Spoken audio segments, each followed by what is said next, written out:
My beloved child, as you lay your head down to rest tonight, I want you to know something that resonates from the very depths of eternity into this present moment where you find yourself. You are not alone. These words are not merely comfort spoken into the void, but truth that flows from the heart of heaven directly to you. In this quiet hour, as the world around you settles into stillness, I am here with you, closer than your very breath, nearer than your own heartbeat.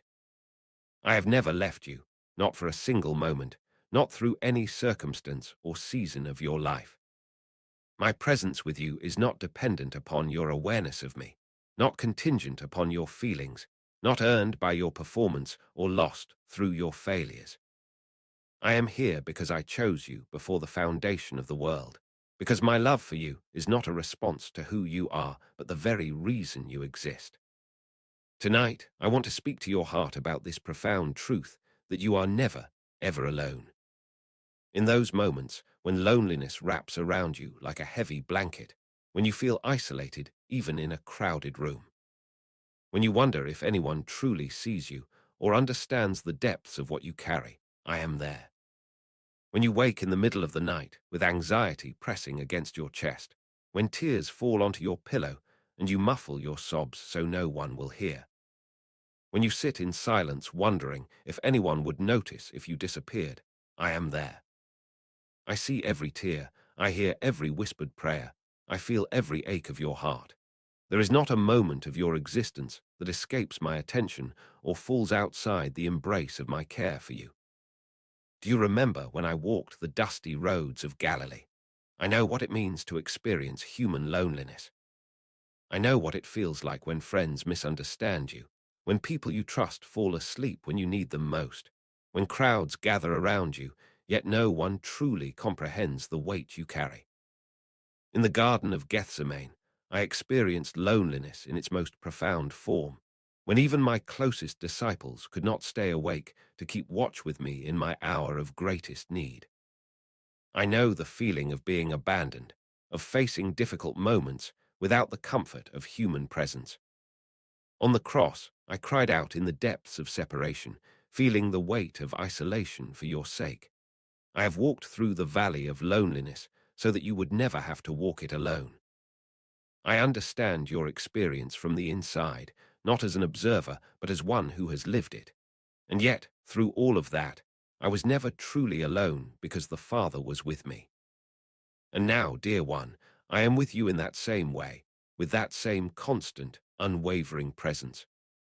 The promise I gave to my disciples before I ascended to heaven was this: I will never leave you nor forsake you. I am with you always, even to the end of the age.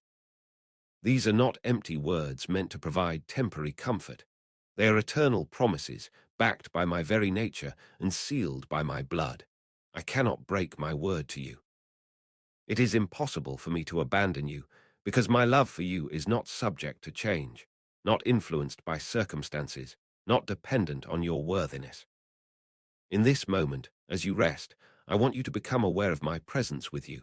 I am not far away in some distant heaven, disconnected from your reality. Heaven is not separate from where you are. My kingdom is within you, my spirit dwells in you, my heart beats in rhythm with yours. The same power that raised me from the dead lives inside you. You carry within you the presence of the living God. You are a temple, a dwelling place for the Most High. How could you ever be alone when you are the home of my spirit? Consider the impossibility of being alone when you belong to me.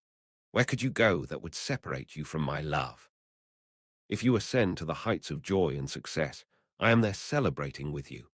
If you descend into the depths of despair and failure, I am there holding you up. If you fly on the wings of the morning and dwell in the uttermost parts of the sea, even there my hand leads you and my right hand holds you. If you say, surely the darkness will hide me from God's sight, even the darkness is not dark to me. The night is as bright as the day, for darkness is as light with me. There is nowhere you can go, no state you can enter, no experience you can have that places you outside the circle of my presence and care. When you feel alone in your struggles, remember that I am intimately acquainted with everything you face. That challenge at work that keeps you awake at night, wondering how you will navigate the complexity of relationships and responsibilities. I am there in the midst of it with you. I know every political dynamic, every personality conflict, every pressure you feel.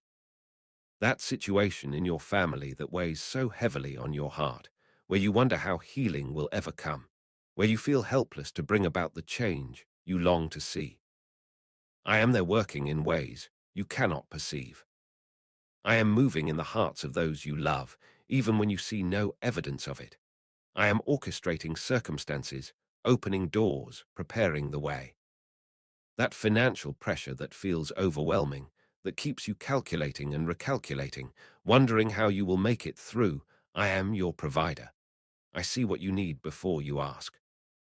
I own the cattle on 1,000 hills. I'm not limited by your limitations.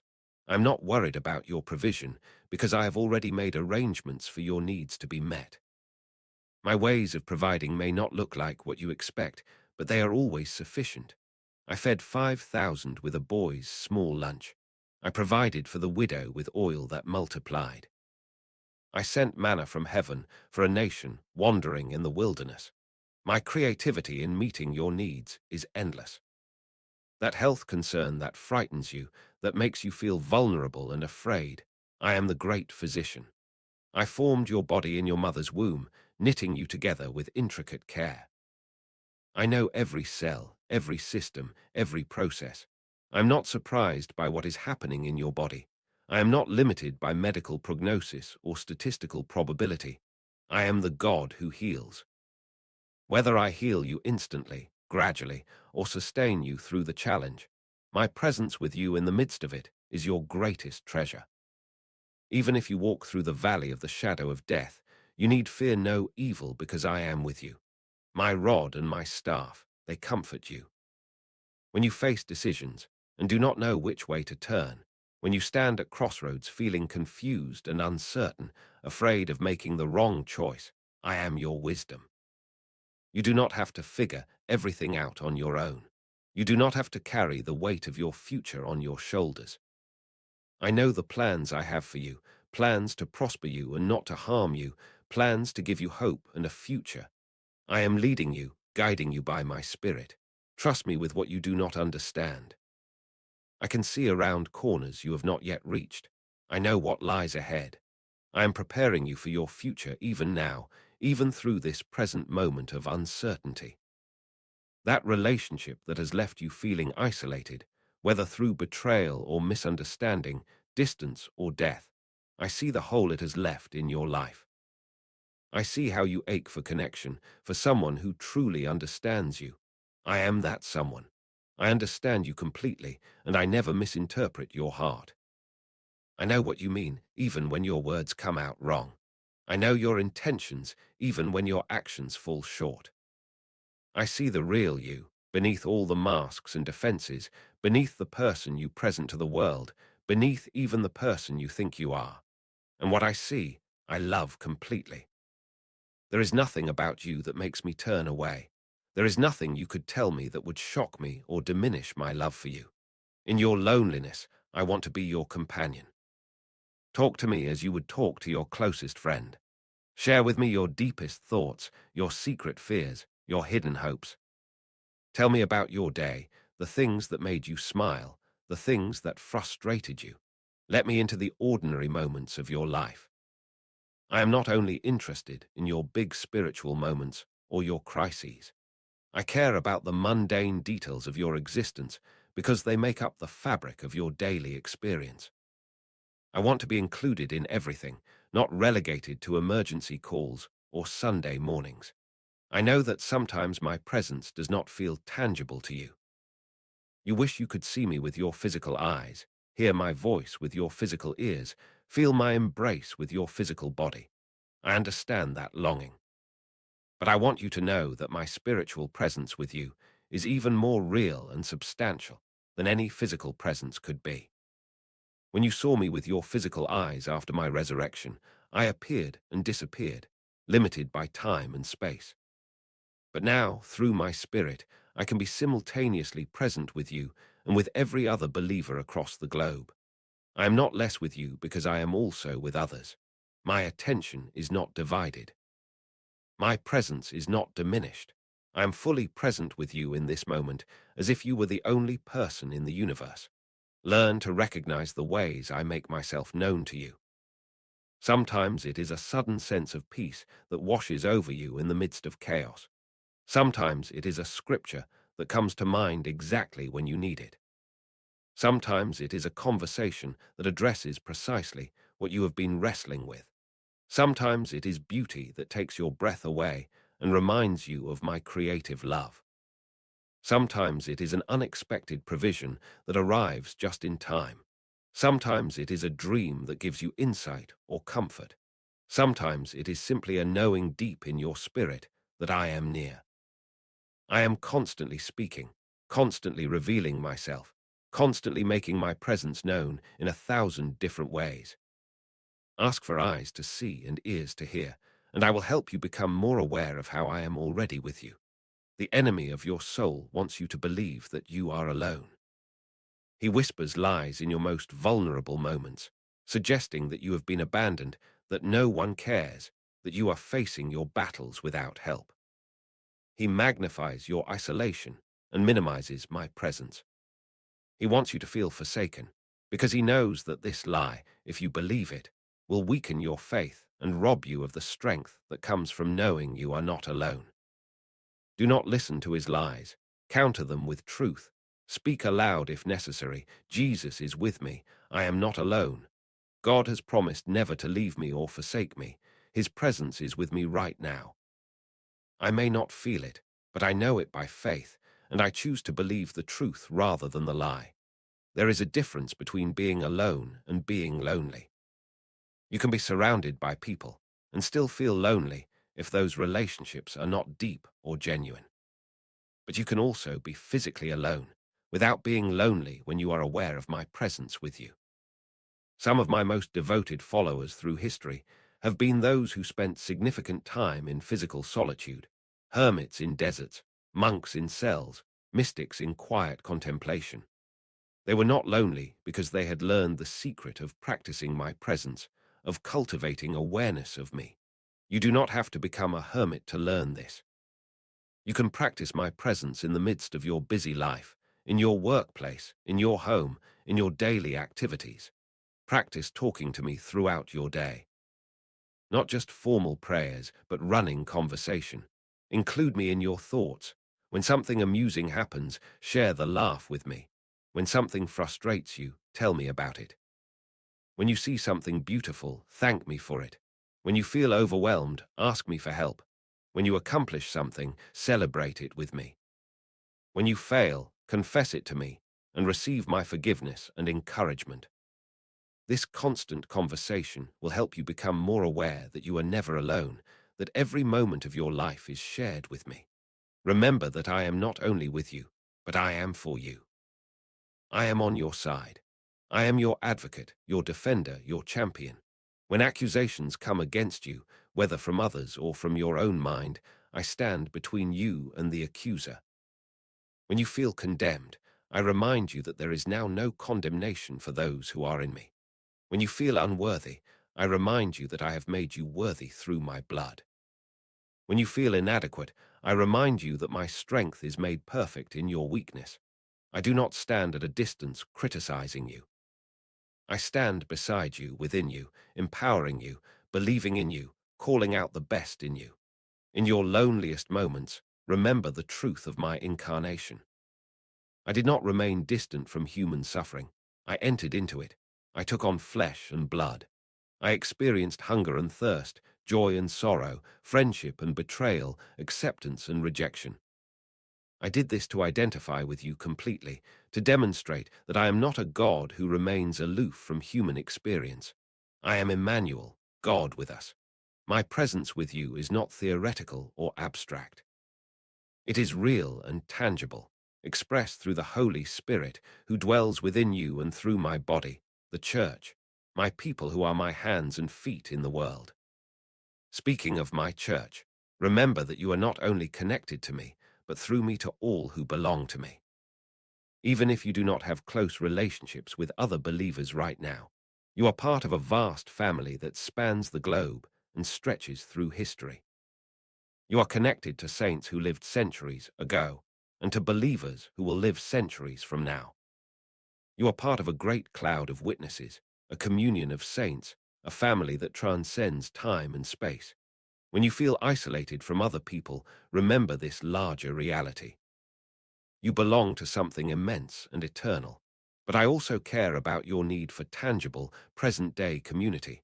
I designed you for connection with others. It is not good for you to be alone. If you are isolated from meaningful relationships with other people, I want to help you find community. Ask me to lead you to my people. Ask me to bring people into your life who will see you, know you, love you. Be patient with the process. Good friendships take time to develop. But trust that I hear your heart's cry for connection and that I am working to answer it. Sometimes I am preparing you for community, teaching you things in your alone time with me that will later equip you to love others well.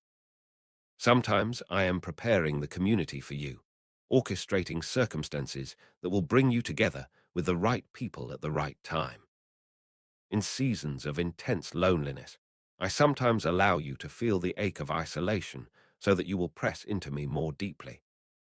It is often in the wilderness experiences, the alone places, that you discover my sufficiency in ways you never could when you were surrounded by human comfort. The Israelites met me in the wilderness. Moses encountered me on a mountain alone. Elijah heard my still small voice when he was isolated in a cave. John received the revelation on a lonely island. Some of my greatest revelations come to those who find themselves alone with me, stripped of their usual supports and distractions. Do not despise your lonely seasons, even as you pray for them to end. Ask me what I want to teach you in this place. Ask me what I want to reveal to you about myself and about yourself. Often it is in our aloneness that we discover who we really are, what we really believe, what we really value. When all the external noise is stripped away, when we are not performing for anyone or conforming to others' expectations, we discover our authentic selves. And in discovering ourselves, we discover me more deeply because you were created in my image, and understanding yourself helps you understand me. I also want you to know that I am not only with you in your loneliness, but I am with you in your joy. Sometimes people think of me only in terms of crisis and difficulty, as if I am only present when things are hard. But I am also with you in your laughter, in your celebrations, in your moments of beauty and pleasure. I am not a somber God who disapproves of happiness. I am the one who created color and music and flavor and humor. I am the one who invented celebration. I turned water into excellent wine at a wedding feast. I fed thousands and had leftovers. I told stories that made people smile. I delighted in children. I enjoyed meals with friends. Do not imagine that I am only present in your suffering. I am also present in your joy, and I want you to experience more joy, more laughter, more celebration. When you feel alone in your celebrations because there is no one to share them with me. Tell me about your accomplishments, your breakthroughs, your moments of happiness. I celebrate with you. I rejoice over you with singing. I take pleasure in your pleasure. Your happiness brings me joy. I am not a stern taskmaster who only notices what you do wrong. I am a loving Father who delights in you, who is proud of you, who notices and celebrates every good thing in your life. As you rest tonight, I want to minister healing to the wounds of loneliness in your heart. Some of these wounds go back to childhood, times when you felt invisible or unimportant, times when you were overlooked or excluded, times when you cried and no one came. I was there in those moments, even if you did not know me then. I saw you, I heard your cries, I felt your pain, and now I want to heal those old wounds. I want to speak to that younger version of you who still lives inside you and carries those hurts. I want to tell that child, that teenager, that young adult who felt so alone, you were never alone. I was there, I am here, and I will never leave you. Some of your loneliness comes from losses you have experienced, people who were once central to your life but are no longer present, through death or distance or the ending of relationships. I honor your grief. I do not minimize your loss. Those people were important to you, and their absence leaves real holes in your life. I do not ask you to pretend it does not hurt or to quickly get over it. I weep with those who weep.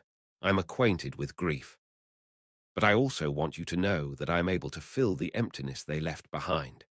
Not in the same way they filled it, not as a replacement for them, but in my own unique way. I can be to you what no human being can be. I can provide a companionship that never ends, a love that never fails, a presence that never leaves. If you have lost someone to death, I want you to know that they are not lost to me. If they belong to me, they are with me now, and you will see them again. The separation is temporary, not permanent. The loneliness you feel is real and valid, but it is not the end of the story. I am the God of resurrection, the God who brings life out of death, the God who reunites what has been separated. Hold on to hope. Trust in my promises. And in the meantime, let me comfort you in your grief. Let me be present with you in your missing them. Let me hold you as you mourn.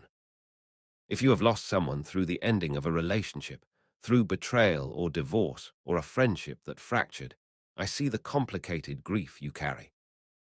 I see the questions about what went wrong, the regrets about what you could have done differently, the anger at how you were treated, the sadness over what was lost. I understand all of it. I do not ask you to make sense of it all immediately or to have neat, tidy feelings about it. I can handle your messy emotions. Bring them all to me. Process them with me. Let me help you sort through what is yours to own and what belongs to the other person.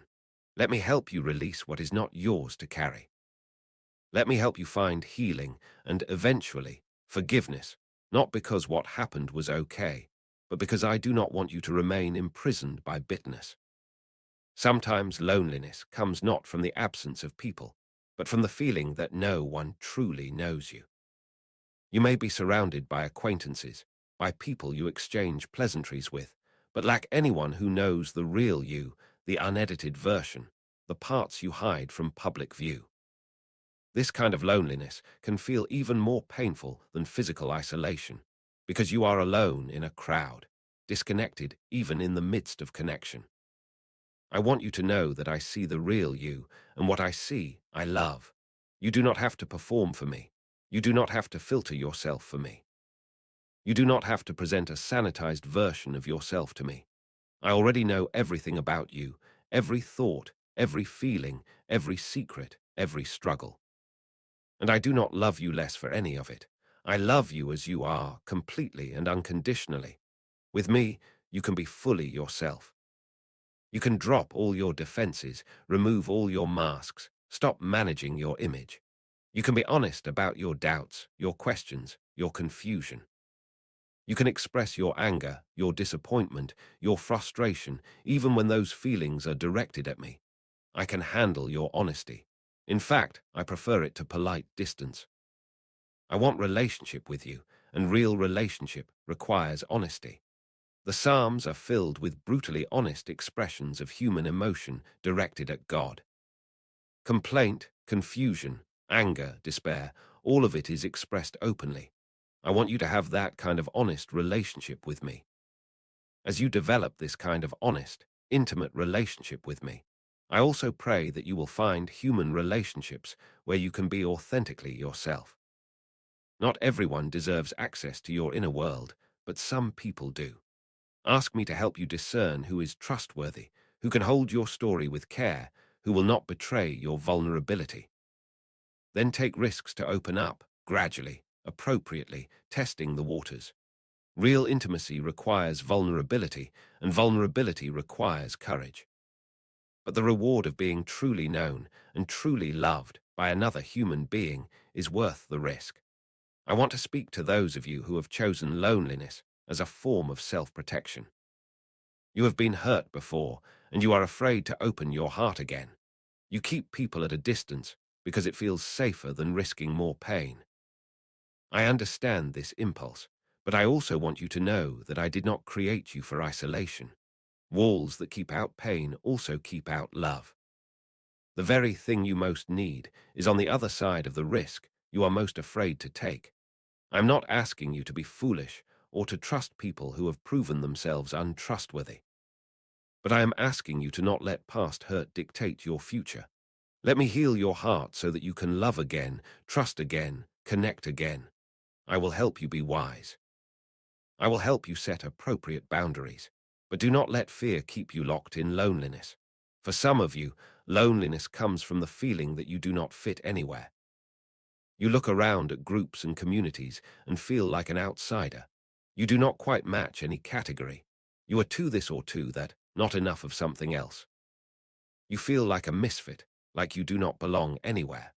I want you to know that you belong to me, and that is the truest belonging there is. You do not have to fit into any earthly category to be valuable and loved. I created you exactly as you are, with all your unique quirks and characteristics, your particular combination of traits that makes you unlike anyone else. You are not a mistake. You are not wrong for being different. You are exactly who I intended you to be. And somewhere in the world, there are other people who will recognize and appreciate your uniqueness, who will see you and think, there you are, I have been looking for someone like you. Do not give up on finding your people. They exist. I will help you find them or help them find you. In the meantime, know that you belong in my kingdom. You have a place at my table. You are a valued member of my family. I do not have categories and boxes. I have a family as diverse as creation itself, and you fit perfectly into it, just as you are. Tonight, as you sleep, I will be with you. As you dream, I will be present in your subconscious mind. As you rest, I will be at work in your spirit, renewing you, restoring you, preparing you for tomorrow. You never sleep alone. My presence surrounds you. My angels watch over you.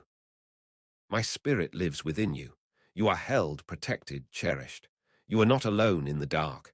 You are not alone in the night. You are not alone in your sleep. I neither slumber nor sleep, and I watch over you with tender care. When you wake tomorrow, I will be there in the first moments of your consciousness.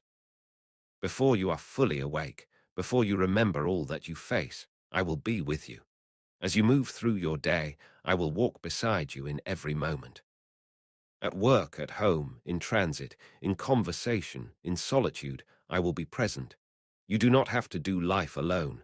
You do not have to face challenges alone. You do not have to make decisions alone. You do not have to bear burdens alone. I am your partner in life, your constant companion, your ever-present help. Begin to practice living from this reality.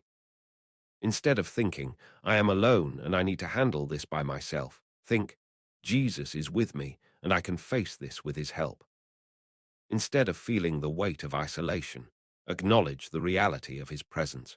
Instead of operating from a mindset of independence, live from a mindset of dependence on me and connection to me. This shift in perspective will change everything. It will change how you face challenges, how you make decisions, how you process emotions, how you relate to others.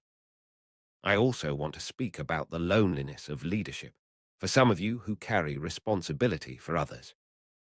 There is a unique loneliness that comes with leadership, with being the one who has to make the hard decisions, carry the vision, hold steady when others are wavering. You sometimes feel like you are alone at the front, like no one fully understands the weight you carry. You cannot fully share your struggles with those you lead because you do not want to burden them or undermine their confidence. I understand this loneliness. I felt it as I led my disciples. But I want you to know that you are not leading alone. I am leading through you. I am carrying the weight with you. You can share with me everything you cannot share with others. I understand the burden of leadership. I will give you wisdom for your decisions, strength for your challenges, and grace for your failures.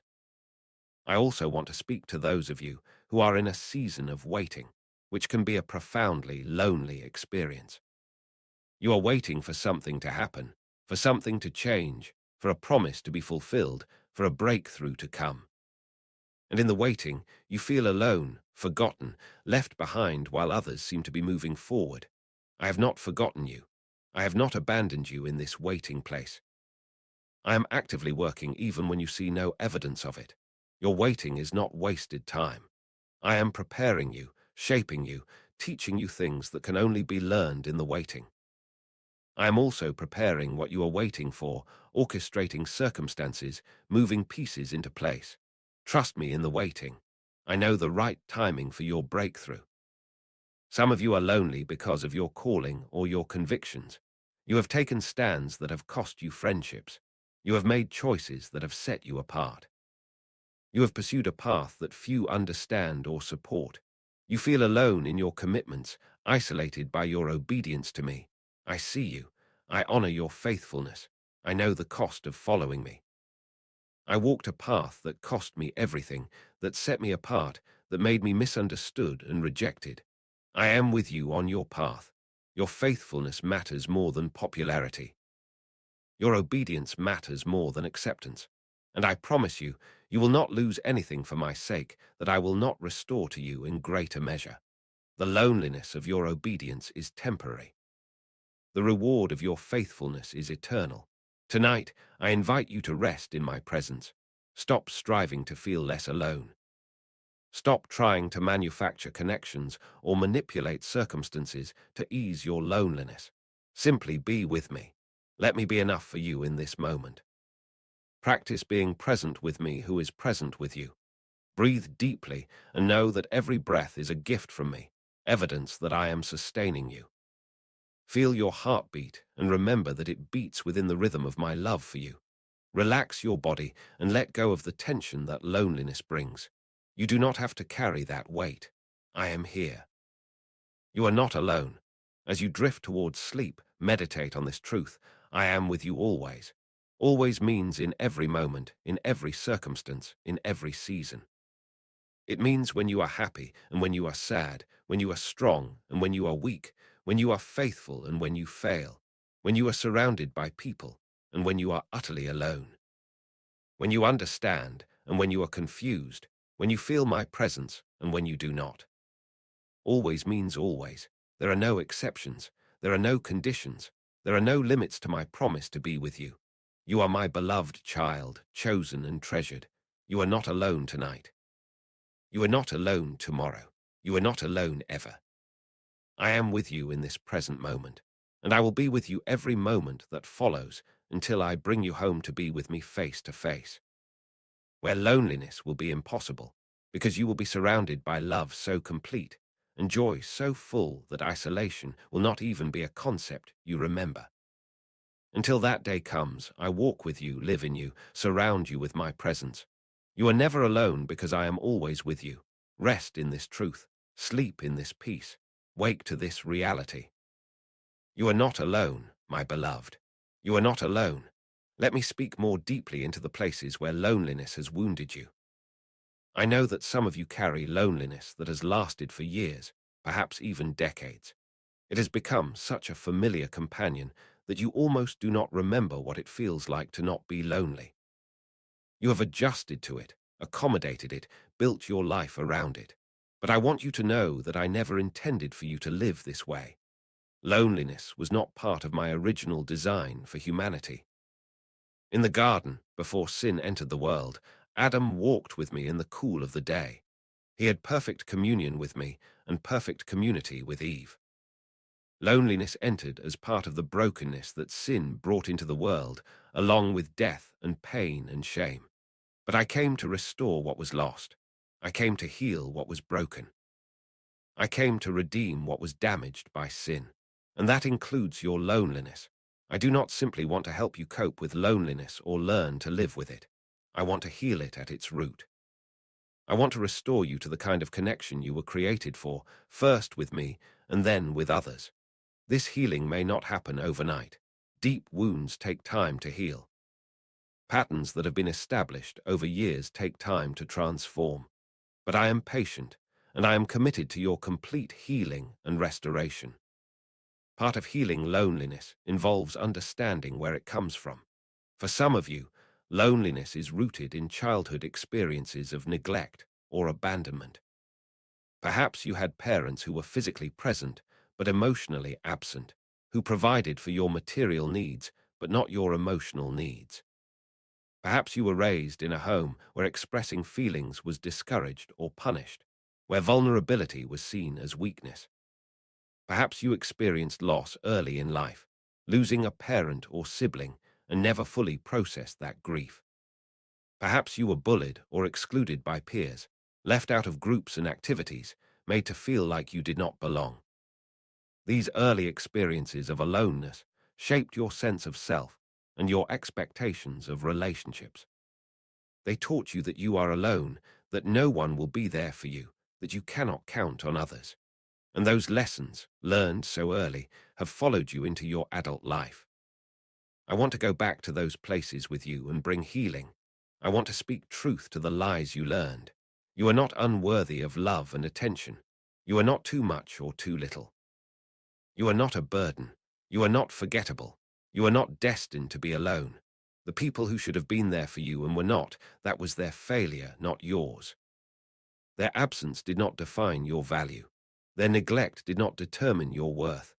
I see you as you truly are, a beloved child, created in my image, precious beyond measure. And I am rewriting the script that was written over your life by those early experiences of loneliness. For others of you, loneliness is rooted in trauma. Something happened to you that was so painful, so overwhelming, so violating, that you shut down emotionally as a survival mechanism. You built walls around your heart to protect yourself from further pain. You withdrew from connection because connection felt too dangerous. And those walls, which served you well in the moment of trauma, have now become a prison. They keep out not only potential harm, but also potential love. They keep you safe, but also keep you alone. I understand why you built those walls. I honor the part of you that did what you needed to do to survive. But I also want you to know that you do not need those walls anymore. I can protect you. I can help you learn to trust again, to open your heart again, to connect again. Not foolishly, not without wisdom and discernment, but in healthy ways with safe people.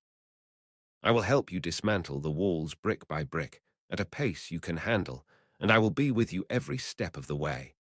Some of your loneliness comes from loss that has reshaped your life. You had relationships that were central to your identity and your sense of belonging, and those relationships are no longer available to you. Perhaps your spouse died, and you find yourself navigating widowhood, living alone after years of shared life. Perhaps your children grew up and moved away, and the house that was once filled with noise and activity is now silent and empty. Perhaps you retired from work, and you lost not only your job, but also your sense of purpose and your daily community. Perhaps you moved to a new city, and you are starting over without the familiar people and places that anchored your life. These losses are real and significant. I do not minimize them. But I want to help you build a new life that incorporates the loss without being defined by it. I want to help you find new purpose, new community, new meaning. The loneliness you feel now is not the end of your story. It is a chapter, a difficult chapter, but not the conclusion. I also want to speak to those of you whose loneliness is connected to your mental health. Some of you struggle with depression, which can make you feel isolated even when you are surrounded by people. Depression lies to you, telling you that no one cares, that you are a burden, that you would be better off alone. Depression saps your energy and motivation, making it hard to reach out, hard to maintain connections, hard to engage with others. It creates a vicious cycle where loneliness feeds depression and depression feeds loneliness. I want you to know that I see this struggle, and I do not judge you for it. Mental illness is not a moral failing or a lack of faith. It is an illness that requires treatment, just like physical illness. Please pursue help, whether through therapy or medication or support groups or all of the above. I work through all of these means to bring healing. And in the meantime, know that I am with you in the darkness of depression, holding onto you when you cannot hold onto yourself. Some of you struggle with anxiety, which can make social situations feel overwhelming and exhausting. You worry about what others think of you, whether you said the wrong thing, whether people secretly dislike you. Social anxiety can make you avoid situations where you might connect with others, keeping you isolated even as you long for connection. Anxiety tells you lies about yourself and about how others perceive you. It magnifies your mistakes and minimizes your strengths. It convinces you that you are awkward, that you do not fit in, that you are too different. But I want you to know that I see you with clear eyes, not through the distorted lens of anxiety. You are more capable than anxiety tells you. You are more likable than anxiety suggests. You are more valuable than anxiety allows you to believe. I want to help you challenge the lies that anxiety tells and replace them with truth. I want to help you develop skills to manage your anxiety so that it does not control your life or keep you from the connections you need. For those of you who carry loneliness because of your life circumstances, because you are single in a world that seems designed for couples, because you are childless in a culture that centers on families, because you are divorced in a church that celebrates marriage, because you are widowed and no longer fit into the social categories you once belonged to, I see you. I see how you feel invisible sometimes, how you feel like you do not have a place, how you navigate a world of couples' dinners and family activities and Mother's Day celebrations when those categories do not include you. I want you to know that your life is not less valuable because it looks different from what you expected or what others experience. Your singleness or childlessness or widowhood does not make you a second-class citizen in my kingdom. You are fully seen, fully known, fully loved, fully included. I have purposes for your life that are unique to you and your circumstances. I have not forgotten you or left you in your circumstance without reason or resources. Let me speak specifically to those who are single and have been for a long time, perhaps longer than you wanted or expected. The loneliness of singleness can be particularly acute because it touches so many areas of life. It is not only the absence of romantic relationship, but also the lack of a built-in companion for daily life, someone to share meals with, someone to come home to, someone to process the day with, someone to make decisions with, someone to grow old with. It is wondering if you will always be alone, if you will ever be chosen, if you will ever experience the kind of intimate partnership that seems to come so easily to others. I want you to know that I see this longing in your heart. I created you with a desire for companionship. That desire is not wrong or shameful. I do not ask you to deny it or suppress it. But I also want you to know that I can be your companion in ways that no human being can. I am with you in your home, in your daily routines, in your decisions, in your celebrations and sorrows. And I have not closed the door on human relationship for you. Whether I have a spouse for you in your future, or whether I am calling you to a life of singleness that is rich and purposeful and connected in other ways, I promise you that you will not lack what you truly need. Your life can be full and meaningful and joy-filled whether you marry or remain single. I'm enough to satisfy the deepest longings of your heart. Let me also speak to those who are lonely within marriage, which is perhaps one of the most painful forms of loneliness, because it is lonely when you are not supposed to be. You have a spouse, you share a home and a life, but you feel disconnected, unknown, unseen. Perhaps you and your spouse have drifted apart over the years, becoming more like roommates than partners. Perhaps there is conflict between you that has created emotional distance. Perhaps you have different interests, different values, different visions for life, and you feel like you are living parallel lives rather than a shared life. Perhaps there has been betrayal or broken trust that has created a chasm between you. Perhaps your spouse struggles with addiction or mental illness or some other issue that makes true intimacy impossible right now. This is a unique and painful kind of loneliness, and I see it. I grieve it with you. I do not have a simple answer or a quick fix, but I want you to know that I am with you in this struggle. I care about your marriage. I want to bring healing and restoration if both you and your spouse are willing to do the work. I can bridge the gaps that seem unbridgeable. I can restore what has been broken. But I also want to be your companion in the loneliness while the healing happens, or if the healing does not happen in the way or the timing you hope for. You are not alone, even in your lonely marriage. I want to speak about the loneliness of suffering for those of you who are walking through seasons of intense difficulty. Suffering has a way of isolating us. Others do not know what to say or do, so they stay away. They get uncomfortable with our pain and avoid us. They offer platitudes that do not help, and we stop sharing because we are tired of inadequate responses. They move on with their lives while we remain stuck in our struggle, and we feel left behind.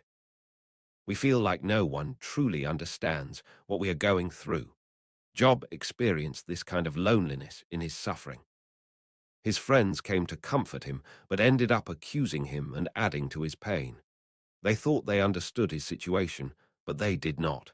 They offered explanations that did not fit. They made his suffering about their theology rather than about his experience. And Job felt profoundly alone in his grief and confusion. But I was with Job even when his friends failed him. And I am with you in your suffering. I do not offer you platitudes or easy answers. I sit with you in the ashes. I weep with you. I hold you in your pain. I do not ask you to make sense of it, or to find the silver lining, or to be strong. I simply want to be present with you, to carry what you cannot carry, to be your strength when you have none left. Some of you are suffering from chronic illness or chronic pain, and the loneliness of that is particular and profound. Your experience is invisible to most people. You look fine on the outside, so people do not understand why you cannot do what they can do. They forget about your limitations. They get impatient with your need to rest, to cancel plans, to set boundaries. You feel like a burden. You feel like you are always explaining yourself, always apologizing, always feeling like you are letting people down. And over time, people stop inviting you, stop including you, and you become more and more isolated. I want you to know that I see your suffering even though others do not. I know the effort it takes for you to get through each day. I know the limitations you navigate. I know the loss you grieve, the loss of the life you thought you would have, the activities you used to enjoy, the energy you used to have. I am with you in this altered life, and I do not love you less or value you less because of your illness or disability. Your worth is not tied to your productivity or your ability. You are precious to me exactly as you are. I want to speak to those who are lonely because of the secrets you carry. You have things in your past that you are ashamed of, things you have never told anyone, things you fear would change how people see you if they knew. So you hide those parts of yourself, and the hiding creates loneliness because you are not fully known by anyone. You wear a mask, presenting a version of yourself that is acceptable while keeping the real you hidden. The energy required to maintain this facade is exhausting, and the fear of being found out is constant. I want you to know that I already know your secrets, and I have not turned away from you. There is nothing you could tell me that would shock me or cause me to love you less. I see all of you, including the parts you hide from everyone else, and I love all of you. The freedom you long for is on the other side of honesty. I am not asking you to broadcast your secrets to the world, but I am asking you to stop hiding from me. Tell me everything. Bring it all into the light with me. And then, in time, as I guide you, find safe people with whom you can be honest.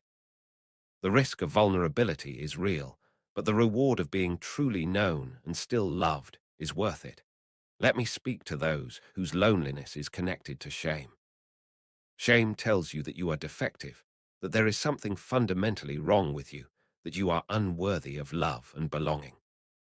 Shame makes you believe that if people really knew you, they would reject you. So you keep yourself at a distance, never fully letting anyone in, never risking true intimacy. Shame thrives in secrecy and isolation.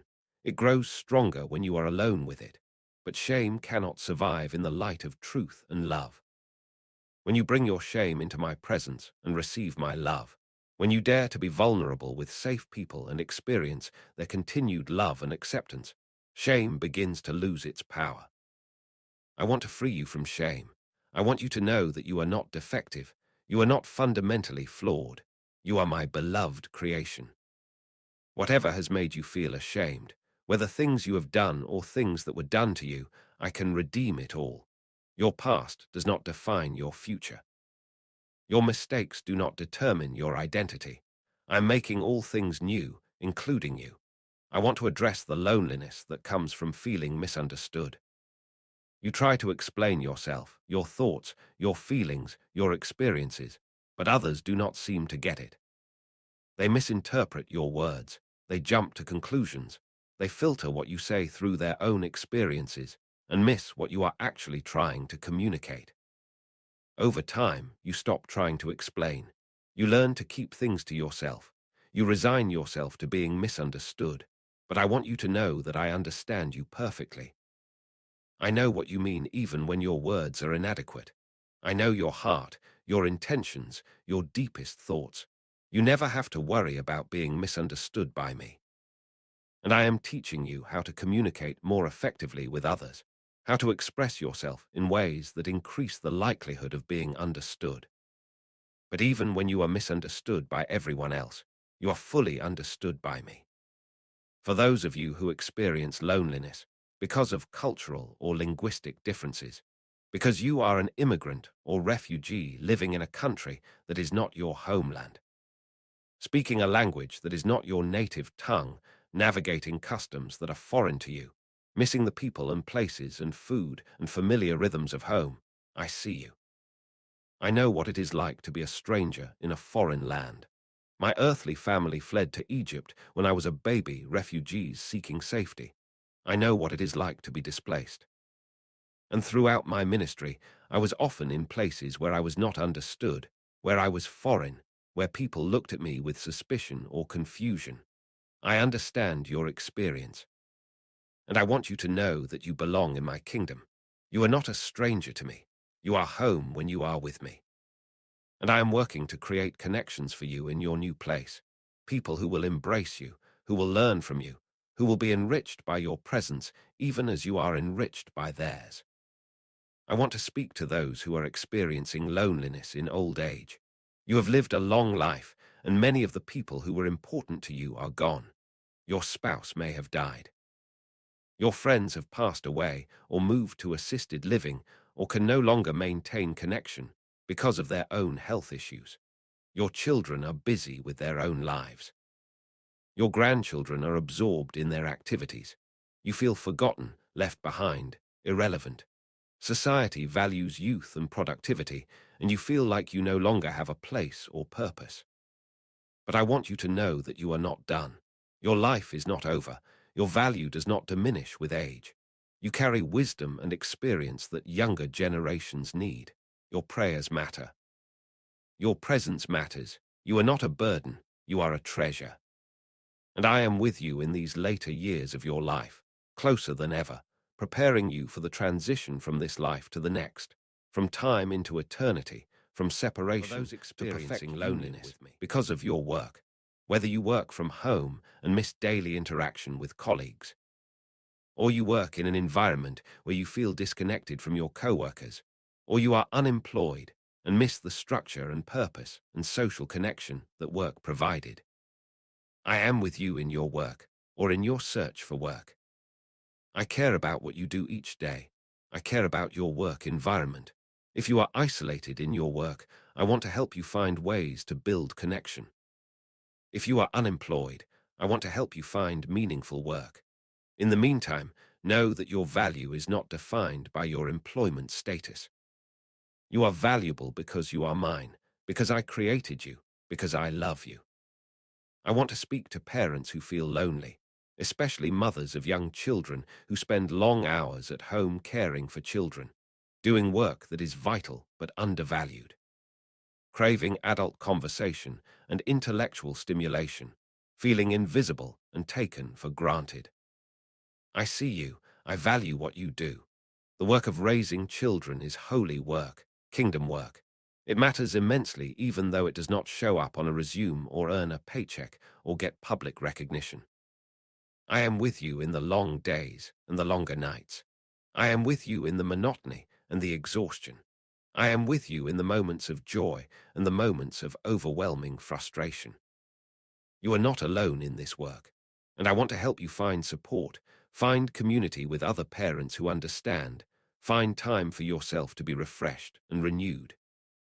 Let me address the loneliness of those who are caregivers for aging parents or sick family members. You have taken on the heavy responsibility of caring for someone you love, and it consumes your time and energy. Your friends do not understand why you are not available anymore. Your social life has disappeared. Your own needs go unmet because you are focused on meeting the needs of the person you are caring for. You feel guilty when you feel resentful. You feel trapped by your circumstances even as you love the person you are caring for.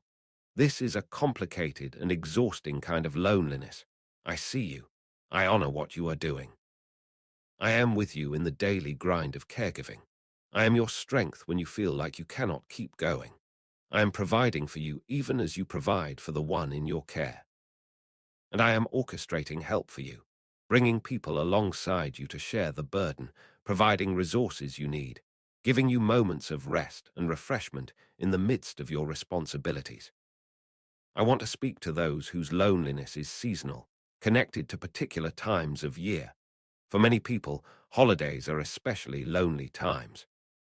Everyone else seems to be celebrating with family and friends while you are alone. Social media is filled with images of gatherings and festivities, highlighting what you lack. Birthdays can be lonely when you wonder if anyone will remember, if anyone will acknowledge your existence. Anniversaries of losses can bring waves of loneliness as you remember what was and grieve what is no longer. I am with you in these difficult days. I remember what is hard for you.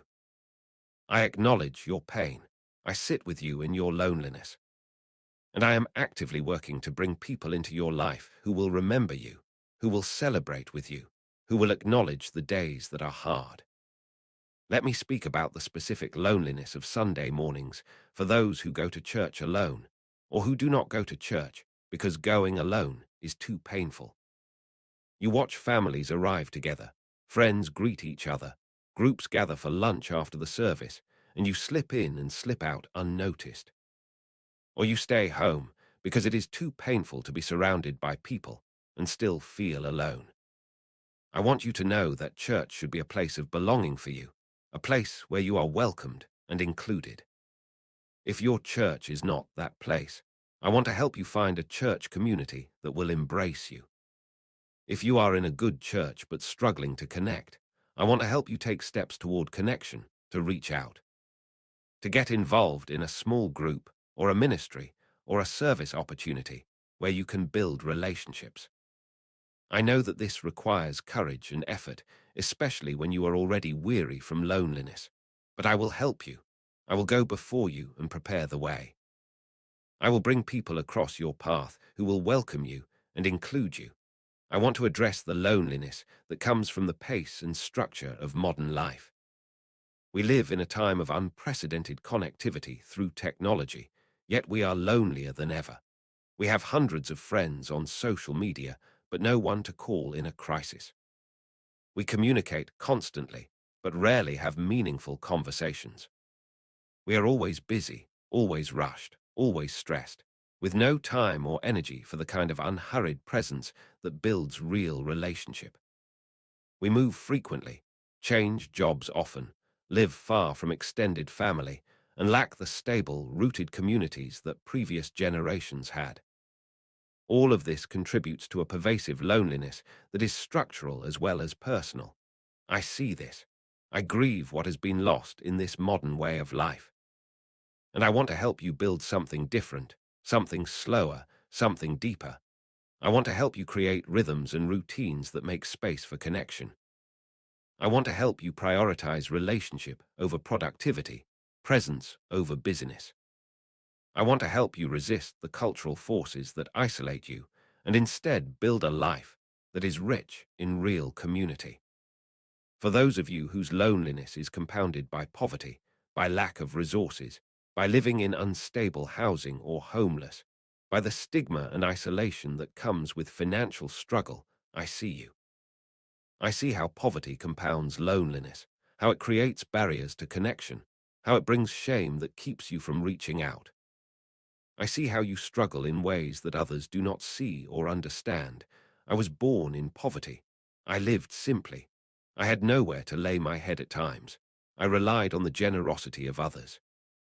I understand what it is like to live on the margins, and I want you to know that you are not forgotten. I am your provider. I am working on your behalf. I am opening doors. I am bringing people into your life who will help. Do not let shame keep you from asking for help. Do not let pride keep you isolated.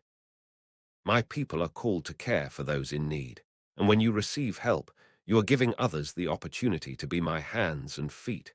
You are not a burden. You are my beloved child, and I will make sure you have what you need. I want to speak to those experiencing loneliness because of addiction or recovery from addiction. Active addiction is profoundly isolating. It takes over your life, damages your relationships, fills you with shame, keeps you locked in secrecy and lies. And recovery, while necessary and good, can also be lonely. You leave behind people and places and activities that were part of your using. You have to rebuild your life from scratch. You face triggers and cravings. You carry regret for damage you caused. You wonder if you can trust yourself. If this is you, I want you to know that I am not ashamed of you. I do not love you less because of your addiction. I am proud of every step you take toward recovery. I am with you in the meetings, in the moments of weakness, in the long, hard work of rebuilding your life. I am bringing people alongside you who understand, who have walked the same path, who can support you. Do not try to do this alone. Recovery is not meant to be solitary. It requires community, accountability, support. I am providing that for you. Keep reaching out, keep showing up, keep doing the next right thing.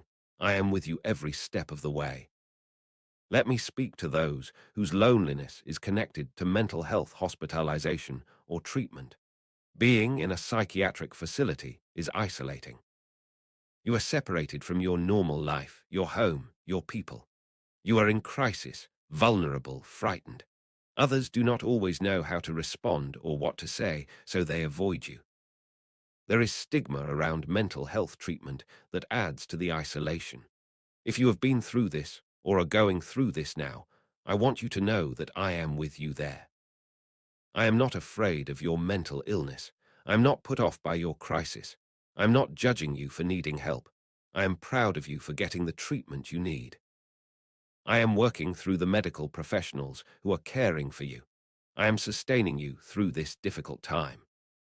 And I am preparing your restoration, your healing, your return to your life with new tools and new understanding and new hope. I want to address the loneliness of those who have been incarcerated. Prison is designed to isolate. Even when you are surrounded by other inmates, you are profoundly alone. You are cut off from the people and places you love. You are marked by your conviction. You carry shame.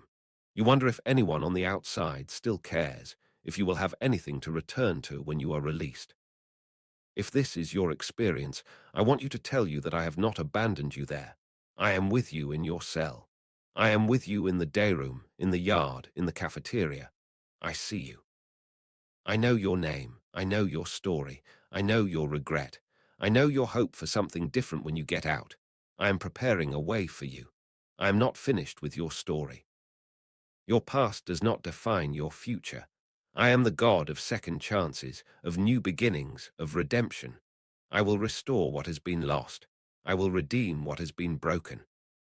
Trust me with your life, and I will do exceedingly, abundantly more than you can ask or imagine. For those experiencing loneliness because of disability or neurodivergence, because your brain works differently and social interaction is challenging, because you do not pick up on social cues that others seem to understand instinctively, because you have been excluded or mocked or made to feel like you are wrong for being who you are. I want you to know that I did not make a mistake when I made you.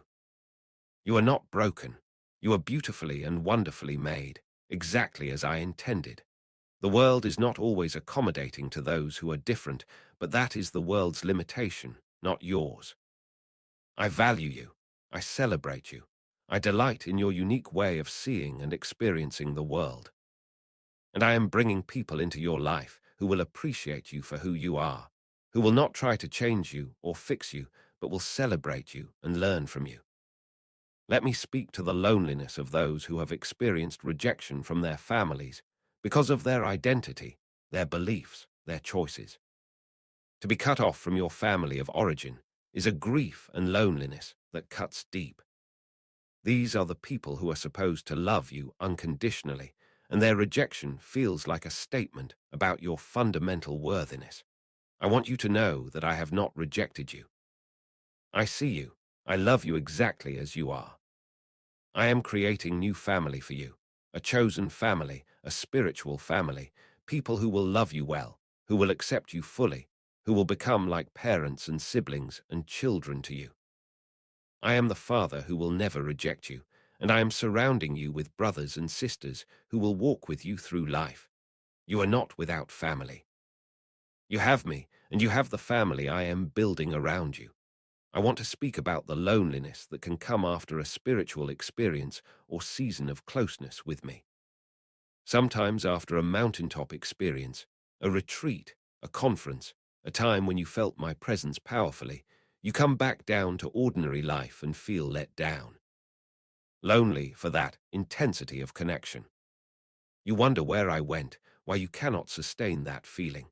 I want you to know that I have not gone anywhere.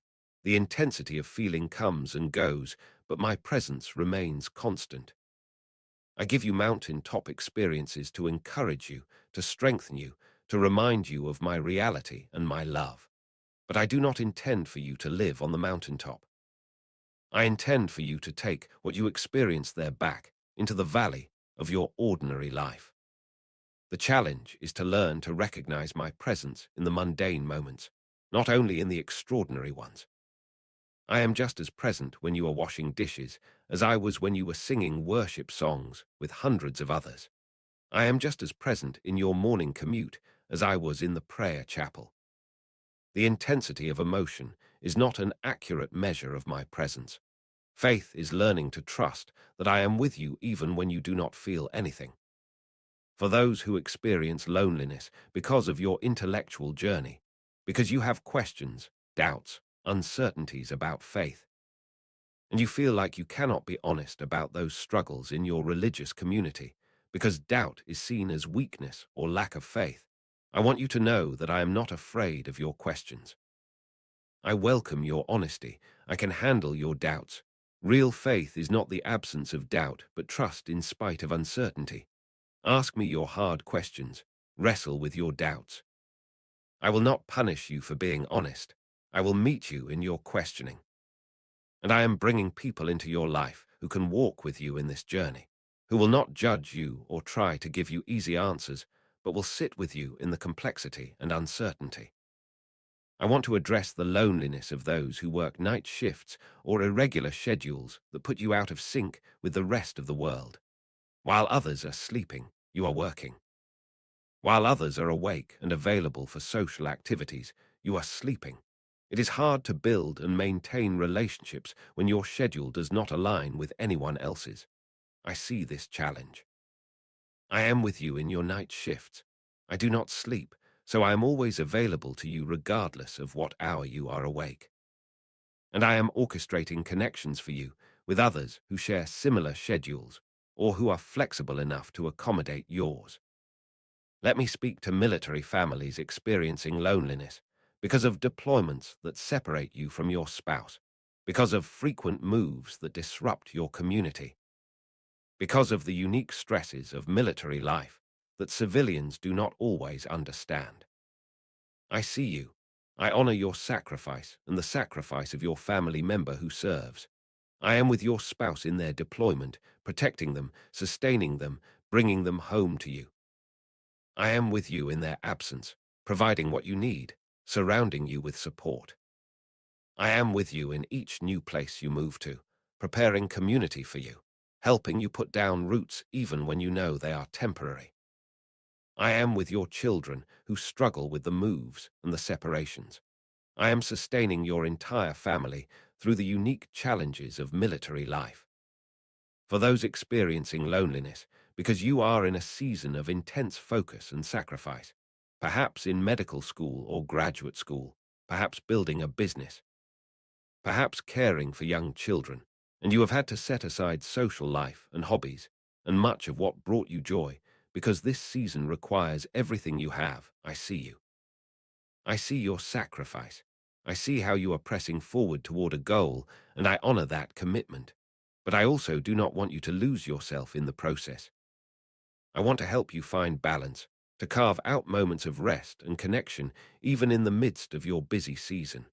This season will not last forever. There will be time again for the things you have set aside. But even now, do not neglect your soul. Do not neglect your need for connection. I am with you in your work and your studies and your striving, but I also want you to be with me in rest and relationship and joy. I want to speak to those whose loneliness comes from being a pioneer, a first-generation college student, a first in your family to pursue a certain career, a first to move to a new country. You are breaking new ground, and that is exciting and admirable, but it can also be lonely. Your family does not always understand your world. Your new community does not always understand your background. You can feel caught between two worlds, fully at home in neither. I am with you in this in-between place. I am the one who calls you forward into new territory. I am the one who equips you for the journey. I am the one who will help you integrate your past and your present, your heritage and your future. You are not alone as you forge this new path. I am your guide, and I am bringing mentors and fellow travelers to walk alongside you. Let me address those experiencing loneliness in a foreign land as international students, as workers on visa, as people who have left everything familiar to pursue opportunity or education or safety. You are navigating not only a new place, but often a new language, new customs, new expectations. Home is far away. You miss the food, the language, the people, the familiar comfort of your culture. You are trying to build a life in this new place while staying connected to what you left behind, and it is exhausting. I am with you in this brave journey. I am providing for you in this new land. I am bringing people into your life who will welcome you, who will help you navigate this new culture, who will become like family to you. And I am sustaining your connections to home, keeping your relationships alive across the distance. I want to speak to those experiencing loneliness because of chronic loneliness itself. You have been lonely for so long that you have developed patterns of thinking and behaving that perpetuate the loneliness. You have negative expectations about relationships. You interpret ambiguous social situations negatively. You are hypervigilant for signs of rejection. You may have become cynical or bitter. You may have given up trying. I understand how this happens. Loneliness creates a cognitive bias that makes you see the world in ways that confirm your loneliness. But I want to help you break out of this cycle. I want to renew your mind. I want to give you hope again. I want to challenge the thought patterns that keep you trapped. I want to help you take small steps toward connection, to take risks even when you are afraid. I will be with you in those steps. I will celebrate every act of courage. I will help you reinterpret your experiences in more positive, accurate ways. Healing is possible. Change is possible. You do not have to stay stuck in this pattern. As you rest tonight, I want you to practice receiving my presence. Do not try to manufacture a feeling. Do not try to work up an emotion. Simply acknowledge that I am with you. Speak it aloud if it helps. Jesus, you are here with me. I am not alone. Thank you for your presence. Breathe deeply and know that I breathe with you. Feel your body relax against the bed and know that I am supporting you, holding you. Listen to the sounds around you and know that I am in the silence beneath the noise. You are surrounded by my love. You are held in my care. You are never, ever alone. Rest now in this truth. Let it sink deep into your spirit. I am with you, beloved, always with you. There is more I want to tell you about my presence with you. I want you to understand the depth and the breadth and the height of my commitment to never leave you. This promise is not casual. It is not a nice sentiment. It is a covenant, sealed in my blood, guaranteed by my very nature. I cannot break this promise because breaking it would require me to stop being who I am. And who I am is love, is faithfulness, is presence, is constancy. My character guarantees my commitment to you. When I say I will never leave you, I am staking my reputation, my integrity, my very being on that promise. Consider what it means that I am omnipresent, that I exist everywhere simultaneously. There is no place that is outside of my presence. The psalmist asked, "Where can I go from your spirit? Where can I flee from your presence?" And the answer is nowhere. If I go up to the heavens, you are there. If I make my bed in the depths, you are there. If I rise on the wings of the dawn, if I settle on the far side of the sea, even there your hand will guide me, your right hand will hold me fast. This is not poetic exaggeration. This is literal truth. My presence fills the universe. You cannot escape it even if you tried. And why would you try? My presence is not oppressive or invasive. It is the very ground of your being, the atmosphere you breathe, the reality in which you live and move and have your being. But my presence with you is not only omnipresence, not only the general presence of God that permeates all of creation. My presence with you is personal, particular, intentional. Through my spirit dwelling within you, I am with you in a unique way. I have taken up residence in your heart. You are my temple. I live in you. This is intimacy beyond what most people can imagine. I am not watching you from a distance. I am not even just walking beside you. I am in you. Your body is my home. Your heart is my dwelling place. How much closer could I possibly be? And yet there is more. Not only am I in you through my spirit, but you are in me. You are hidden with Christ in God. You are surrounded by me, enveloped in my life, encompassed by my being. You exist within me. When the Father looks at you, he sees you in me, clothed in my righteousness, covered by my perfection. You are in me, and I am in you. This is a mystical union that defies complete understanding, but is nonetheless completely real. We are intertwined, interconnected, bound together in a way that cannot be undone. This means that being alone is actually an ontological impossibility for you. You cannot be alone because I am part of you and you are part of me. We are one. Not that you lose your identity or your individuality, but that your identity is now found in relationship to me. You are you, fully you, more truly you than ever before, but you are you in me. Your existence is defined by this relationship. Separation from me is not just undesirable, it is actually impossible. Nothing can separate you from my love. Not death nor life, not angels nor demons, not the present nor the future, not height nor depth, nor anything else in all creation can separate you from my love. And if nothing can separate you from my love, nothing can make you alone.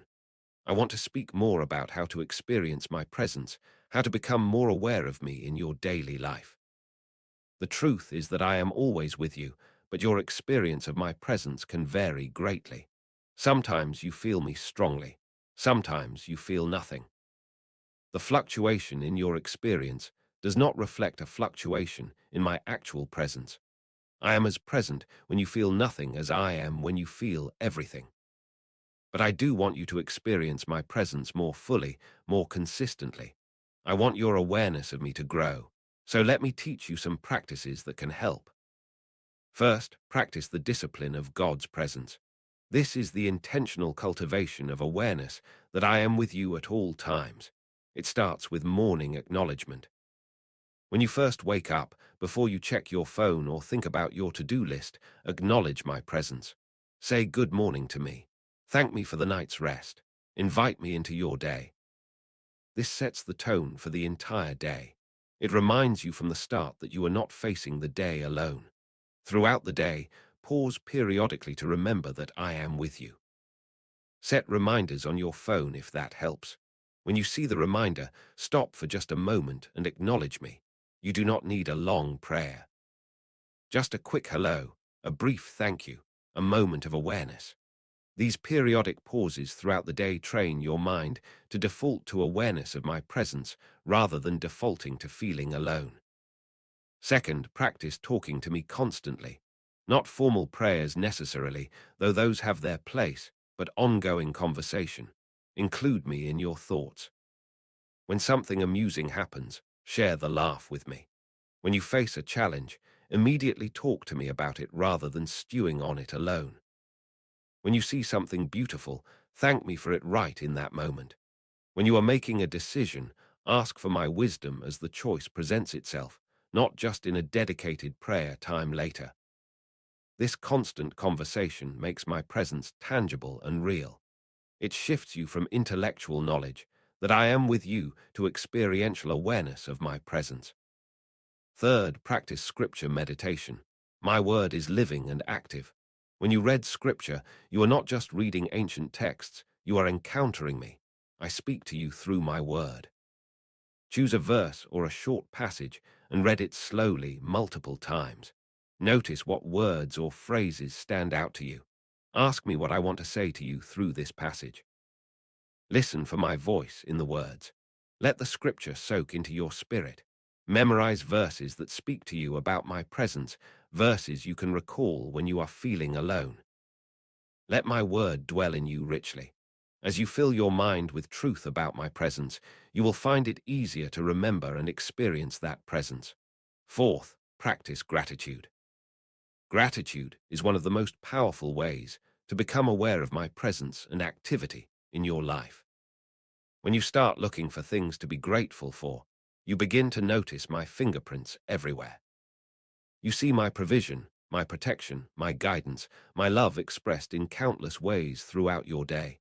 Keep a gratitude journal. At the end of each day, write down 3 to 5 things you are grateful for from that day. They do not have to be big things. Often it is the small things, the simple pleasures, the ordinary provisions that most clearly show my constant care. As you practice gratitude, you train your eyes to see me at work, and seeing me at work makes you more aware that I am with you. Fifth, practice silence and solitude. This might seem counterintuitive when you are struggling with loneliness, but intentional time alone with me is different from the loneliness of isolation. Loneliness is unchosen aloneness, feeling disconnected and isolated. Solitude is chosen aloneness, intentionally setting aside time to be alone with me, to listen for my voice, to rest in my presence. In our noisy, busy world, it is easy to fill every moment with sound and activity, to distract ourselves from our own thoughts and feelings. But in doing so, we also drown out my still, small voice. Take time regularly to be silent before me. Turn off your devices. Sit in a quiet place. Do not fill the silence with your own words. Just be present with me who is present with you. At first, this might be uncomfortable. Your mind might race. You might feel restless. But as you practice, you will begin to hear me in the silence. You will begin to experience the peace that comes from simply being with me without agenda or activity. Sixth, practice worship. Worship is not only singing songs on Sunday morning, though that is part of it. Worship is any activity that declares my worth, that acknowledges who I am, that orients your heart and mind toward me. You can worship me through music, through art, through dance, through prayer, through service, through your work done for my glory, through your relationships lived in my love. When you worship, you step into the reality of my presence in a powerful way. Worship lifts your eyes from your circumstances to my character. It reminds you of who I am and what I have done. It connects you to the great company of heaven and earth, who are worshipping me at all times. You are never alone when you worship, because you are joining your voice with the voices of angels and saints across time and space, all declaring together that I am worthy. Seventh, practice community. Yes, I know this is hard when you are lonely, but remember that my presence is not only personal, but also communal. I am present in my church, in the gathering of my people. Where 2 or 3 are gathered in my name, I am there with them. I meet you in community in ways that I do not meet you when you are by yourself. Other believers can be my hands to serve you, my arms to embrace you, my voice to encourage you. Do not forsake the gathering together of believers. Even when it is hard, even when you do not feel like you fit, keep showing up, keep pursuing connection. I am working through my people to minister to you, and I am working through you to minister to others. Eighth, practice sacrament. If you come from a tradition that practices communion or the Eucharist, receive it regularly. This is a tangible way to experience my presence. When you take the bread and the wine, you are not just remembering what I did in the past. You are encountering me in the present. I am present in the sacrament in a mysterious and real way. Let it remind you that I am not far away, but near, so near that you can taste and see that the Lord is good. If you come from a tradition that practices baptism as a sign of identity and belonging, remember your baptism. You were baptized into my death and resurrection. You were marked as mine. You are a child of God, and that identity can never be taken from you. You belong to me. You are part of my family. You are not alone. I want to speak to you about the spiritual reality of my presence. There are moments when you may sense my presence more tangibly, when you feel a warmth, a peace, a sense of being held. These moments are gifts. Cherish them. Thank me for them. But do not become dependent on feelings. Feelings are fickle. They come and go. My presence does not come and go. Learn to distinguish between the reality of my presence and your emotional experience of that presence. I am present whether you feel me or not. Faith is trusting in that reality, even when your feelings do not confirm it. This is not to minimize the importance of felt experience. I created you as an emotional being, and I want you to experience my love and presence emotionally, as well as intellectually and spiritually. But I do not want you to think that I have left you when the feelings fade. I have not left. I am still here. You are still held. You are still loved. You are still not alone. There will be times when my presence feels hidden, when I seem silent, when you cry out to me and hear no answer. The mystics called this the dark night of the soul. It is a real experience, and it can be profoundly disorienting and painful. You feel abandoned, even though I have promised never to leave you. In these times, hold on to my promises, even when you cannot sense my presence. Remember that Jesus himself experienced this feeling on the cross when he cried out, my God, why have you forsaken me?" He knows what it feels like to experience the absence of God. And yet, even in that moment of feeling forsaken, he was not forsaken. The Father had not actually left him. In your dark nights, I have not actually left you. I am present in the darkness, working in ways you cannot perceive. These times are not punishment. They are not evidence that you have done something wrong or that I am displeased with you. They are part of the journey of faith, a deepening of your relationship with me, a purifying of your motives, a strengthening of your trust. I am teaching you to trust me, not for what you get from me, but simply because of who I am. I am teaching you that I am worth following even when you feel nothing, worth loving even when you get no emotional payoff, worth trusting even when you do not understand. Hold on in the darkness. I am with you even there, especially there, bringing you through to a deeper intimacy on the other side. Let me speak to you about the difference between physical loneliness and spiritual loneliness. Physical loneliness is the absence of human companionship, the lack of social connection, the feeling of being isolated from others. Spiritual loneliness is the sense of disconnection from me, the feeling that you are separated from your source, cut off from the divine. Sometimes you can experience one without the other. You can be physically surrounded by people and yet feel spiritually lonely, disconnected from me. Or you can be physically alone but experience rich spiritual communion with me. Ideally, you have both human community and divine communion. You were created for both. But if you must choose, choose to pursue spiritual connection over social connection. Seek first my kingdom and my righteousness, and all these other things, including meaningful human relationships, will be added to you. When you are connected to me, You have access to a source of love and companionship that can sustain you even when human connection is lacking. And when you are rooted in my love, you are better able to build healthy human relationships because you are not looking to other people to fill needs that only I can meet. I want to address the fear that often accompanies loneliness, the fear that you will always be alone, that nothing will change, that this is just how your life will be. That fear can become a self-fulfilling prophecy if you let it control you.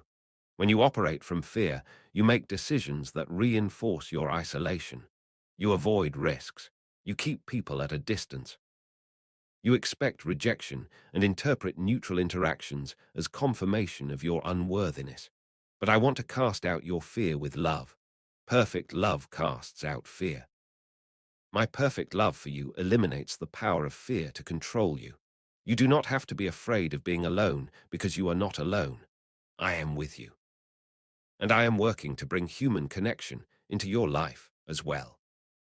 But even if human connection does not come in the way or the timing you hope for, even if you remain physically alone for longer than you want, you do not have to fear that aloneness because I am enough. I am sufficient. My presence with you is enough to meet your deepest needs for love and connection and belonging. Let me speak about the purpose in your loneliness. I do not cause your loneliness. Loneliness is part of the brokenness of this fallen world, part of the separation that sin introduced into human experience. But I can and do use even painful experiences to accomplish my purposes in your life. I do not waste your pain. What the enemy meant for evil, I can use for good. In your loneliness, I am teaching you to depend on me in ways you might not learn if you were never lonely. I am showing you that I am sufficient, that my presence is real, that my love is enough. I am developing in you compassion for others who are lonely, creating in you a heart that sees and reaches out to the isolated and the overlooked. I am teaching you to be comfortable with solitude, to find your identity not in your relationships, but in me. I am preparing you for a ministry to others that flows out of your own experience of loneliness and my faithfulness in it. Your loneliness is not meaningless. It is not wasted. I am redeeming it, using it, transforming it into something valuable both for your growth and for the blessing of others. I also want to speak to you about the coming day when loneliness will be no more. I am preparing a place for you where you will be fully known and fully loved by me and by all my people. In heaven, there is no loneliness, no isolation, no misunderstanding, no rejection. There is only love and joy and perfect communion. You will see me face to face. You will know me fully even as you are fully known. You will be reunited with all who belong to me, all who have gone before you. There will be no more tears, no more pain, no more loneliness. I will wipe every tear from your eyes. The old order of things will have passed away. I am making everything new. This is your future. This is what awaits you. Your loneliness is temporary. Your isolation is not forever. Hold on to this hope. Let it encourage you in your present loneliness. This world is not your home. You are just passing through. You are on your way to the place where you will never be lonely again, where you will experience love and belonging beyond anything you have known on earth. Until that day comes, I walk with you through this broken world, your constant companion, your faithful friend, your ever-present help. Tonight, as you rest, imagine me sitting beside your bed, keeping watch over you as you sleep. Imagine me holding you, surrounding you with my love, whispering to you that you are not alone. Feel my peace settling over you like a warm blanket. Let go of the loneliness that has gripped your heart. Release it to me. Let me carry it for you. You do not have to hold on to it anymore. You do not have to be defined by it anymore. You are more than your loneliness. You are my beloved child. You are deeply loved. You are never, ever alone. Before you drift into sleep, I want to remind you of some final truths about my presence with you. I want these truths to be the last thoughts in your mind as you fall asleep, the foundation on which you rest tonight. First, my love for you is not based on your performance. You cannot earn my presence through good behavior, and you cannot lose my presence through failure. I am with you on your best days and your worst days. I am with you when you succeed and when you fail. I am with you when you are strong in faith and when you are weak in doubt. My commitment to you is not conditional. It is not dependent on your worthiness, because if it were, none of us would qualify. My presence with you is a gift of grace, not a reward for achievement. Second, you do not have to clean yourself up before you come to me. You do not have to get your life together before you acknowledge my presence. You do not have to pretend to be better than you are. Come to me exactly as you are, in all your messiness and brokenness and imperfection. I am not waiting for you to become presentable before I draw near. I am already near. I am already here. I meet you in your mess. I meet you in your failure. I meet you in your weakness. In fact, it is often in those low places that you are most aware of your need for me and most open to receiving from me. Do not let shame keep you from experiencing my presence. Bring your shame to me, and I will replace it with my acceptance and love. Third, my presence with you is active, not passive. I am not merely observing your life from a distance. I am actively involved, actively working, actively moving on your behalf. I am fighting battles you do not even know about. I am orchestrating circumstances. I am speaking to hearts. I am opening doors and closing doors. I am working all things together for your good. You cannot always see what I am doing. My ways are higher than your ways, my thoughts higher than your thoughts. But trust that I am working even when you see no evidence of it. Trust that my timing is perfect even when you are impatient. Trust that I know what I am doing even when you are confused. I am never inactive in your life. I am always at work, always moving, always accomplishing my purposes. Fourth, my presence with you includes both comfort and challenge. I comfort you in your pain. I meet you in your weakness. I hold you when you fall. But I also challenge you to grow, to move forward, to become who I created you to be. I do not leave you where I find you. I am always inviting you deeper, higher, further. My presence is meant to transform you, not to leave you stagnant. So do not be surprised when I comfort you and then call you to step out in faith. Do not be confused when I meet you in your weakness and then ask you to be strong. I am both your rest and your awakening, both your peace and your passion, both your refuge and your challenge. I meet you where you are, and then I lead you forward into where you need to go. Fifth, experiencing my presence is not always dramatic or emotional. Sometimes it is quiet, subtle, ordinary. You may not have visions or hear audible voices. You may not feel overwhelming emotions or have mystical experiences, and that is okay. My presence is just as real in the quiet, ordinary moments as in the dramatic ones. I am in your morning coffee and your evening sunset. I am in the smile of a stranger and the hug of a friend. I am in the words of a book and the lyrics of a song. I am in your daily work and your nightly rest. Learn to recognize me in the ordinary. Train your eyes to see me in the mundane. My presence permeates all of life, not just the spiritual high points. Sixth, my presence with you is both now and not yet. I am with you now, in this present moment, fully and completely. But there is also a fuller experience of my presence that awaits you in the future, when you see me face to face, when faith becomes sight, when the partial becomes complete. You live in the tension of the already and the not yet. You have me, but you do not yet have me fully. You experience my presence, but not yet to the fullest extent. This tension creates a holy longing, a homesickness for heaven, a groaning for the complete restoration of all things. Do not suppress this longing. It is good and right. It reminds you that this world is not your home, that you were made for more, that the best is yet to come.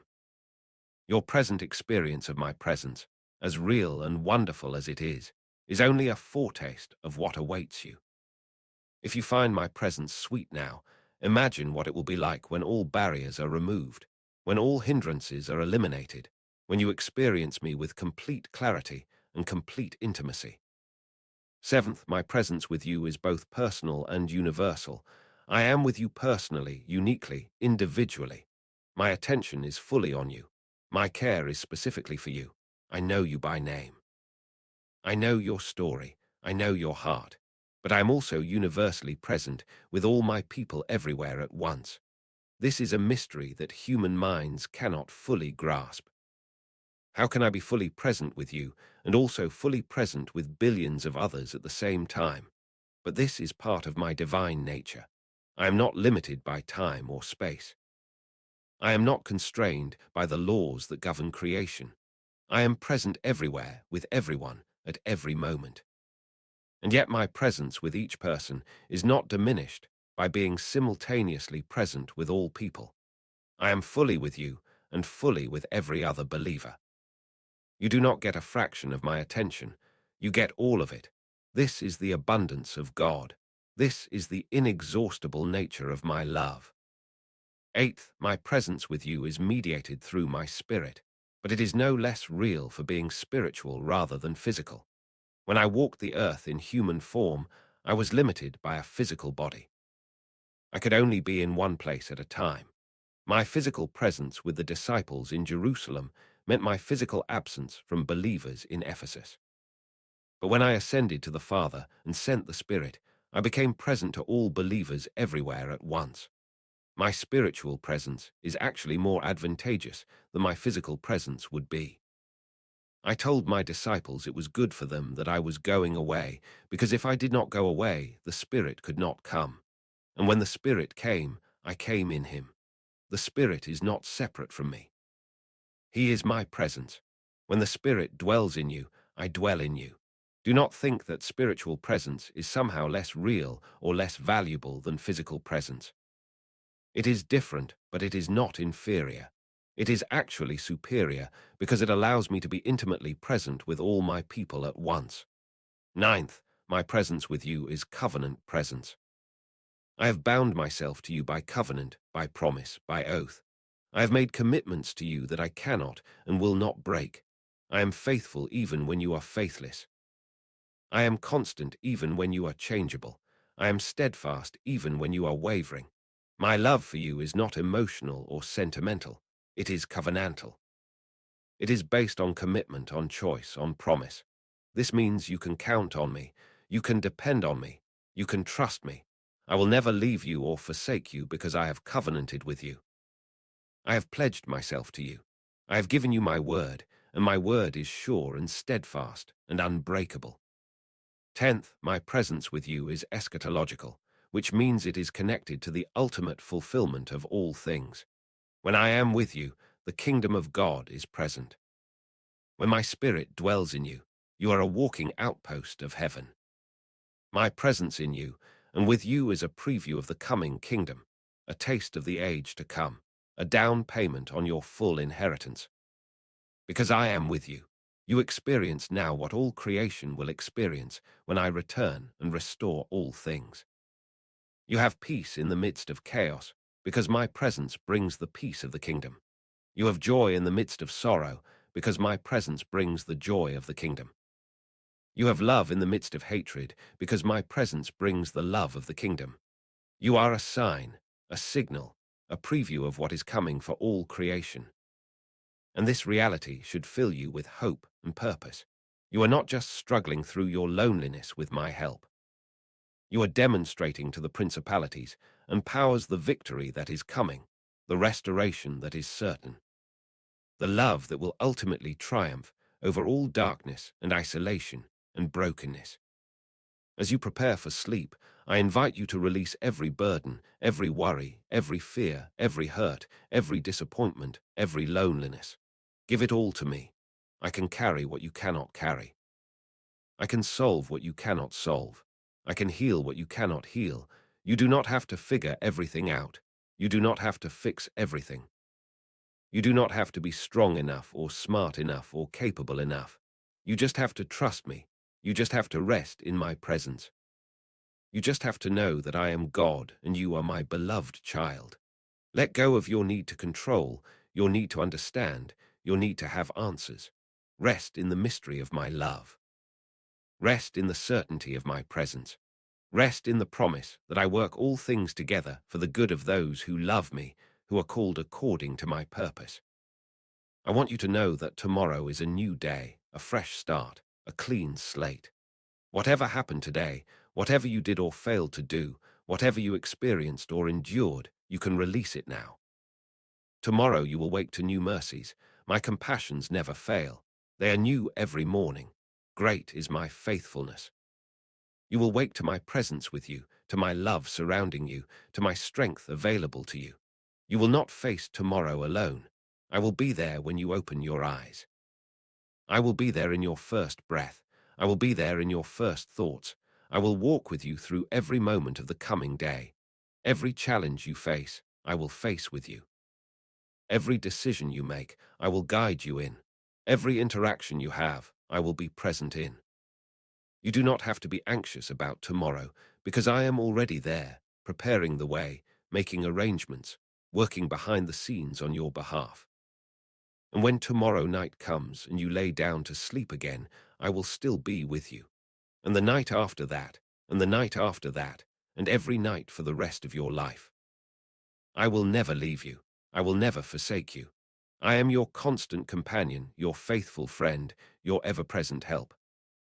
In times of trouble and times of peace, in seasons of loneliness and seasons of community, in moments of doubt and moments of faith, I am with you, always with you, forever with you, eternally with you.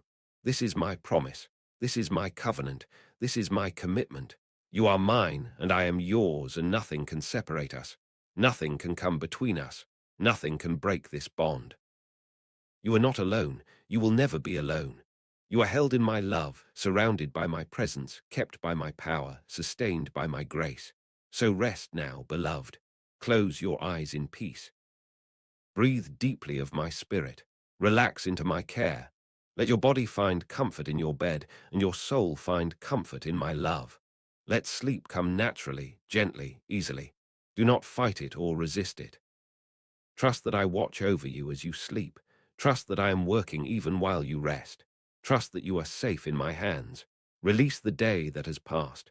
Receive the rest that I offer. Tomorrow will take care of itself. Tomorrow has enough trouble of its own. But you do not need to think about tomorrow right now. Right now, you need to rest. Right now, you need to sleep. Right now, you need to simply be held by me. And I am holding you. I am cradling you. I am singing over you. I am delighting in you. You are my beloved child, and I am your loving father, and all is well. All is well. All shall be well. Good night, my precious one. Sleep in peace. Rest in love. Wake to hope. I am here. I am with you, always with you. You are not alone. You are deeply loved. You are forever mine. Rest now, beloved. Rest.